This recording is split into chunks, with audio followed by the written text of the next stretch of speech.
Dans le sud-ouest de la France, le parc naturel des Causses du Quercy. À l'orée de la cité médiévale de Rocamadour, s'étendent des plateaux calcaires, couverts de forêts, de cultures et de pâturages. Un écosystème riche en biodiversité, façonné par le pastoralisme. Ici, des éleveurs choisissent des pratiques d'agriculture régénératrice pour préserver leur environnement.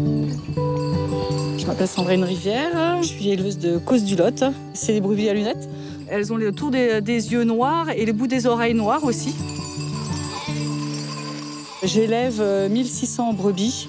Ça fait 15 ans que je suis éleveuse. Pour nourrir ses brebis en période d'allaitement, Sandrine Rivière a renoué avec un fourrage traditionnel, le sainfoin. Cette plante endémique des Causses avait été abandonnée au profit de la luzerne et du soja venus d'Amérique du Sud. Quand on a commencé à redonner le sainfoin aux brebis, on s'est rendu compte que c'est très appétant pour elles. Elles adorent ça. Le sainfoin est une légumineuse riche en protéines. Ça nous évite d'acheter des protéines importées. Bon pour les brebis et leurs agneaux, le sainfoin est aussi bon pour l'environnement. Comme Sandrine Rivière, une soixantaine d'éleveurs cultivent à nouveau cette plante sur leur pâturage.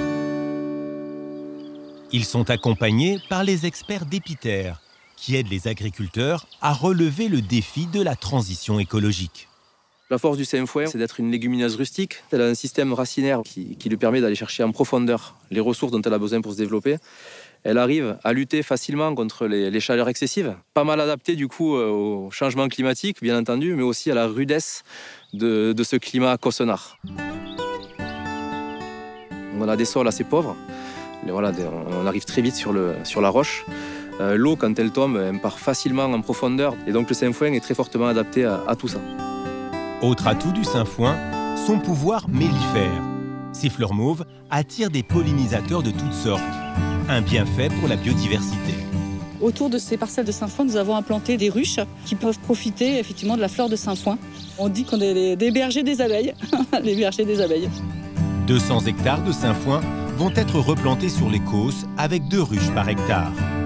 Un projet soutenu financièrement par le groupe de luxe Kering et son fonds régénératif pour la nature, créé en 2021 avec l'ONG Conservation Internationale.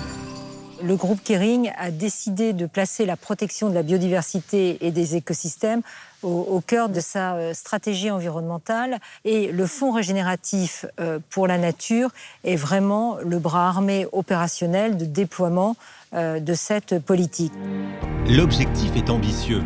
Convertir d'ici 2025 1 million d'hectares dans le monde en agriculture régénératrice.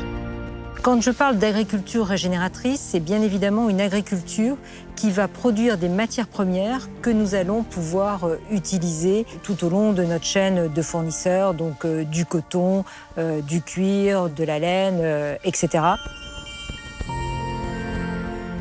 Épiter, ça veut dire tout part de la terre. Marie-Claire Daveu elle-même dit beaucoup, notre ressource, elle est dans la nature. Toutes nos ressources sont dans la nature.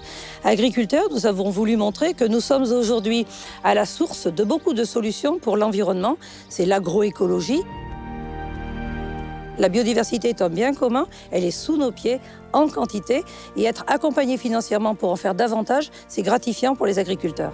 En soutenant ces éleveurs engagés, Kering permet de pérenniser un élevage de qualité, aide à faire face au changement climatique et favorise la biodiversité. Je trouve que c'est un beau projet collectif où l'on voit que la partie locale, la partie humaine, environnementale, sociale, tout le monde peut travailler ensemble dans un objectif de préservation de la planète.